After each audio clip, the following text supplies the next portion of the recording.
কে যে আমাদের এত বড় শত্রু হতে পারে কে জানে, একেবারে প্রাণে মেরে দিতে চাইলো।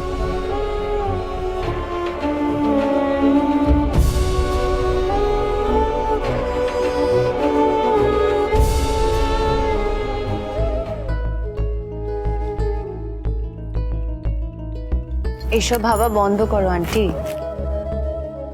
কি করে ভাবা বন্ধ করবো স্মার্ট মেয়ে? যখনই চোখ বন্ধ করি ওই দৃশ্য চোখের সামনে। তোমার আঙ্কেল ওই জলে তলিয়ে চলে যাচ্ছেন, আমার শরীর ক্রমাগত ভারী হয়ে যাচ্ছে। আমি কি করে ওনাকে বাঁচাবো আমি সেটাই বুঝে উঠতে পারছিলাম না। বেঁচে গেছি তো আমরা মহেশ্বরী, বলো। তোমার স্মার্ট মেয়ে এসে তোমার হাতটা তো ধরেছিল, শঙ্কর আর মেজ বৌমা এসে আমাদের বাঁচিয়েছে, জল থেকে টেনে তুলেছে, বলো। বিশ্বাস করো স্মার্ট মেয়ে, ওই জলের তলায় না আমি শুধু ঠাকুরকে ডেকেছি, আর তার সাথে তোমাকেও। সত্যি কথা বলতে কি, ঠাকুরের চেয়ে বেশি আমি তোমায় ডেকেছি, বারবার ডেকেছি। আমার এই সংসার অতলে তলিয়ে যাচ্ছে, তুমি আমার এই সংসারটাকে ভরাডুবি থেকে বাঁচাও স্মার্ট মেয়ে, বাঁচাও। আন্টি, আমি তো কদিন হলো সংসার শুরু করেছি, সংসারের কতটুকুই বা আমি জানি। সব তো তুমি আমাকে শিখিয়ে পড়িয়ে নিচ্ছ। এই সংসারে কেউ যদি আমার শিক্ষক হন তবে সেটা তুমি আন্টি। তোমার থেকে আরো কত কিছু শেখা বাকি বলো তো আমার। তুমি যদি আমার হাতটা শক্ত করে না ধরো তাহলে আমি কি করে কিছু পারবো।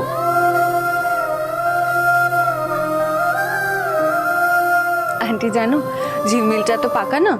আমায় কি বলছিল জানো? আমাকে বলছিল, মেজ বউ তুমি একটু মেয়েদের মারপিট শেখাও তো, তোমার গায়ে যা জোর।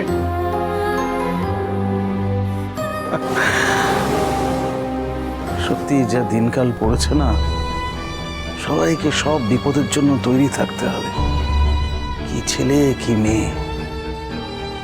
আমাদের বিপদ কেটে গেছে বাবা। হ্যাঁ,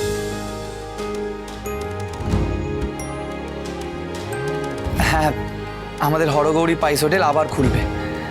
আমি আমাদের বাড়ির দলিল বন্ধক রেখে টাকা জোগাড় করার ব্যবস্থা করে ফেলেছি।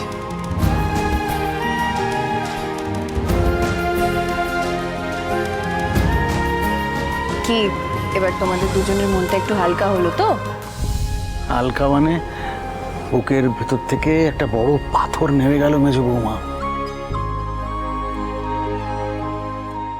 আমি না কালকেই গিয়ে দত্তবাবুকে টাকা দিয়ে চলে আসবো। তার আর দরকার হবে না।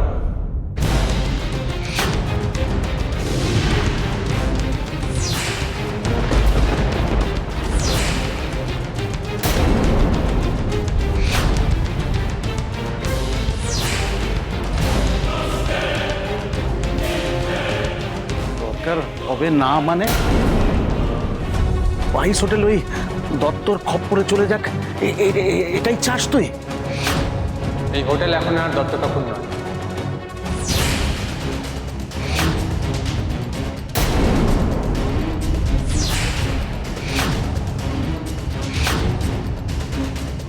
দত্তর নয়?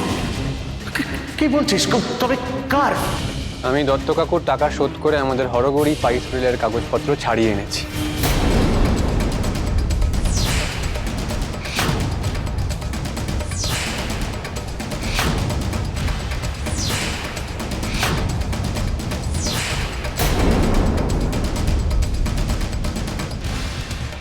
কি তুমি টাকা শোধ করে দিয়েছো? ইয়েস, এই ভাস্কর ঘোষ হরগৌরী পাইস হোটেল ছাড়িয়ে এনেছে।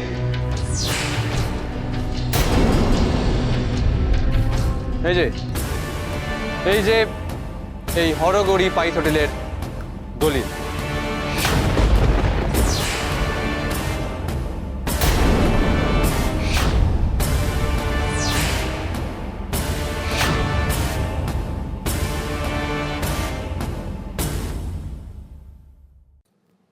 তুই এত টাকা পেলি কোথায়?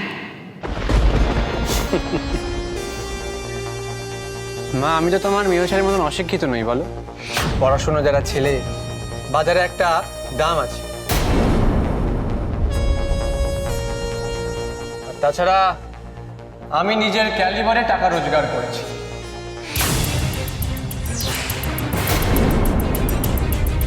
বাবা, কেমন কাজ রে? এক ধাক্কায় 3 লাখ? বাবা, তো এতকাল তো তোর এই ক্ষমতাটা দেখিনি। কিরম করে দেখবে বলো বাবা? তোমরা তো এত কাল ধরে আমাকে যা ইচ্ছা তাই বলেছো, মানুষ বলে মনেই করনি। তাই আমি আমার ক্ষমতা দেখাইনি, কিন্তু এইবার আমি আমার ক্ষমতা দেখাবো।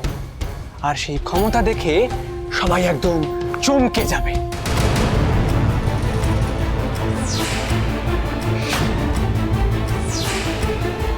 আচ্ছা বাবা, তুমি মেজদাকে আসল কথাটা বলেছো?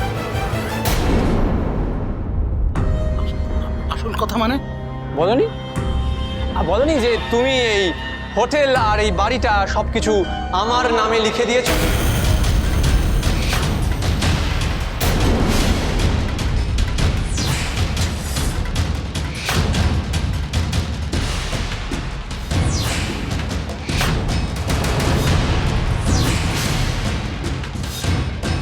কি বলছিস তুই?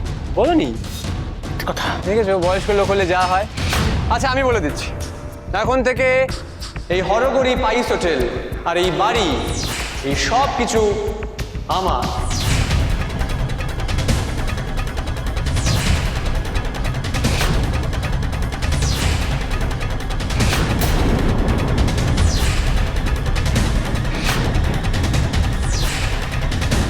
ভাস্কর ঘোষের।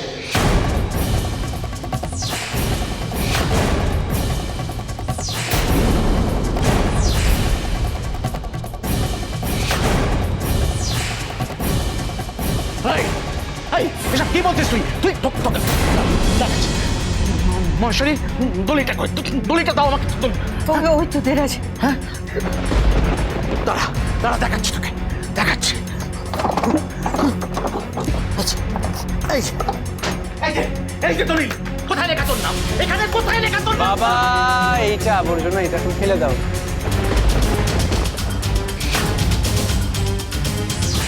এটা আবর্জনা। এই যে এইটা হলো আসল কাগজ। আর এইখানে তুমি আর তোমার বউ, মানে সরি আমার মা, তোমরা দেখো এইখানে সুন্দর করে এই টিপ সই করে দিছো। দেখো এই যে। কি বলছিস তুই? হ্যাঁ,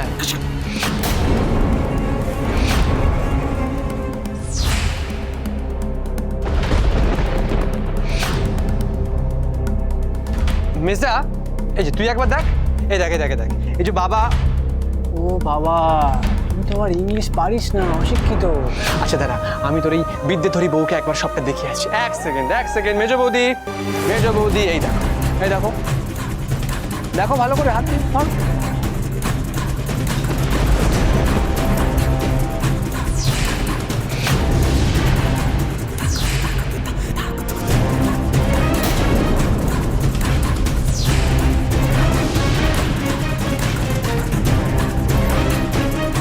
মিথ্যে কথা, সম্পূর্ণ মিথ্যে কথা। আমি এইসব সই করা আমি করিনি, কোনো হতে পারে না। আস্তে আস্তে তোমার শরীর খারাপ হয়ে যাবে তো। কি বলছিস? না না, আমার না মনে হয় তোমার কোনোভাবে ব্রেন ড্যামেজ হয়েছে। হ্যাঁ, ওই জলের মধ্যে ছিলে না, তোমার সব স্মৃতি একেবারে রয়ে গেছে, তাই জন্য তোমার কিচ্ছু মনে নেই কি করছো। আঙ্কেল, তোমার আঙুলে কালির দাগ লাগলো কোথা থেকে? ও হ্যাঁ, তাই তো।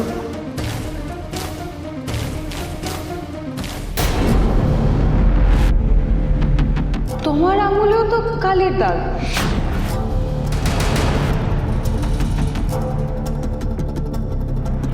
হ্যাঁ তাই তো, মায়ের আঙুলেও কালির দাগ। তোমাদের দুজনের আঙুলে কালির দাগ, অদ্ভুত তো।